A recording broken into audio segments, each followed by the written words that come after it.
primeira mensagem para vocês. Quando a gente pensa em substitutos do conjuntivo, a gente tem que pensar, primeiro, eu tenho que indicar bem esse substituto. Segundo, eu não vou criar expectativas desse substituto em obter resultados iguais a do meu enxerto autógeno. Terceiro,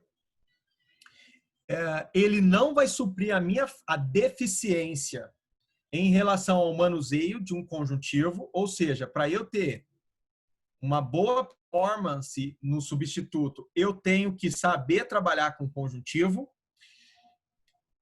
Quarto, eu preciso pensar em princípios técnicos que vão melhorar a minha integração desses substitutos. O que seria melhorar a integração? Eu tenho que potencializar a revascularização desses substitutos.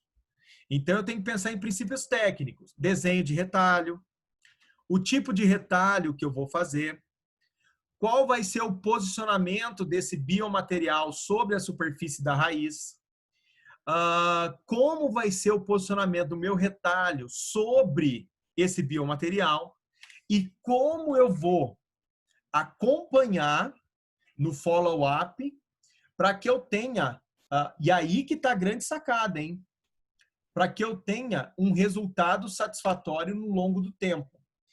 Porque existem, por isso que é importante, talvez essa aula seja um pouco pesada, tá? Essa aula não, esse bate-papo.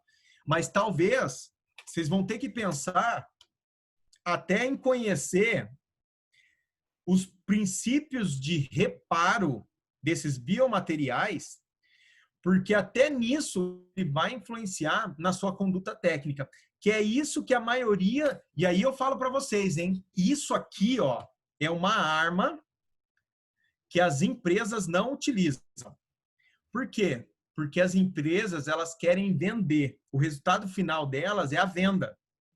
E se elas fizessem um processo de treinamento ativo, um processo de treinamento aos dentistas de uma forma mais satisfatória, elas iriam vender mais. E, infelizmente, elas não fazem isso. Então, o que elas fazem? Elas fazem um treinamento de um dia, o dentista tem que conhecer o produto dela em um dia, aí o dentista ele vai para a clínica, achando que ele vai utilizar esse biomaterial como se fosse um conjuntivo, e ele não vai ter os resultados satisfatórios.